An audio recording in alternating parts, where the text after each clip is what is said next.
oppróbrium et contemptum. Take away from me, Lord, oppróbrium and contempt.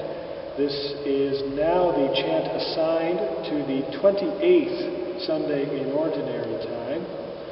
I'm going to talk about where this chant was used in the earlier liturgy in a moment, but if you follow these videos that we are doing, you may have recognized some musical motif at the end of this particular communion. To demonstrate this, we are going to sing just the conclusions of two other communions, the communions used on the 25th and 26th Sundays of Ordinary Time. The first one is called tuas. We're just going to sing the last two words, iustificationes, tuas.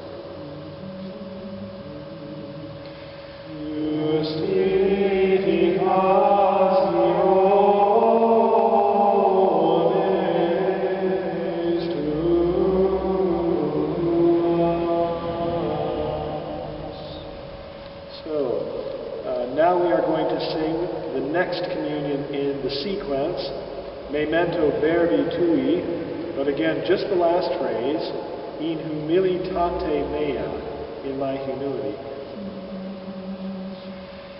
In humilitate mea.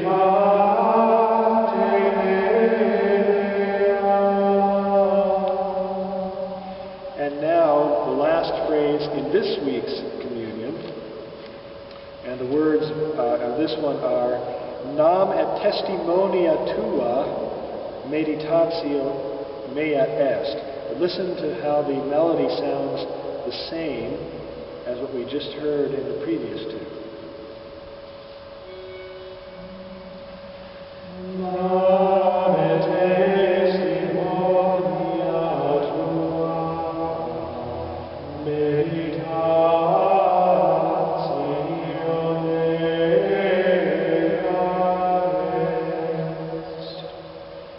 So what would these three communions have in common with each other? They all have this phrase, ya da da da da da da da da, and I can tell you from some experience this is not a typical melodic phrase of all Gregorian chant. It's fairly specific to these three chants. Well, we have a couple of things that they have in common. One is that all of them are taken from Psalm 118. I've mentioned that a couple of times. This is the long meditation on God's commandments. And in fact, this week's communion ends with this phrase, your testimonies are my meditation. So I meditate on God's law, and to meditate in the ancient world meant not just to think about something, but if we are meditating on God's law, this includes reciting it to ourselves, murmuring it quietly, to fix it in our minds and in our hearts, that this is something we should do.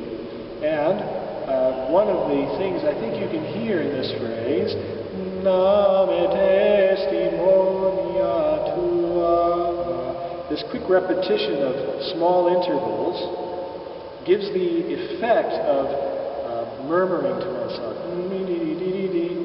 and reminds us that this is what we should be doing with God's law. It should be on our lips all the time. It's interesting, again, that this particular communion ends with meditatio mea est, that God's law is my meditation.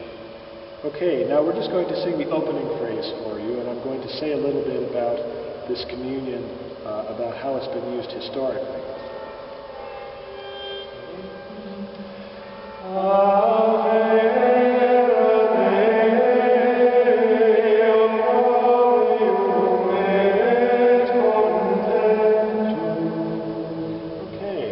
So take away from me scorn and contempt. This seems fairly far away from the meditation on God's law in one sense. In another sense, it's a reminder that just meditating on God's law, it isn't enough unless we put it into practice. If we really make an effort to follow God's law and do it, then we can go to God if things don't go well for us and say, I'm trying to uphold your law. Free me from scorn and contempt. Now, this phrase is interesting too because this communion was not used on this particular Sunday in the old liturgy before Vatican II. Instead, it was part of a special subset of the liturgy known as the Ember Days. And so there were 3 days in the month of September, a Wednesday, a Friday, and a Saturday, that were set aside for special liturgies, for processions, but most of all for fasting and prayer, to make reparation for our failings in the intervening time, and also to seek God's help in temporal affairs and ask God's protection. And so this is a fine and fitting communion for the Ember Days. Now, we don't officially have the Ember Days in the Roman calendar anymore, but if at your parish you wanted to do something in connection, it would certainly be permissible to use this communion on one of those days. There are 4 sets of Ember Days each year, roughly corresponding to the 4 seasons. And it's something perhaps we will be able to return to doing in the present calendar. And if we did, there are chants that we can use for it. Okay, we're going to sing from start to finish one more time. Aufer, Amen.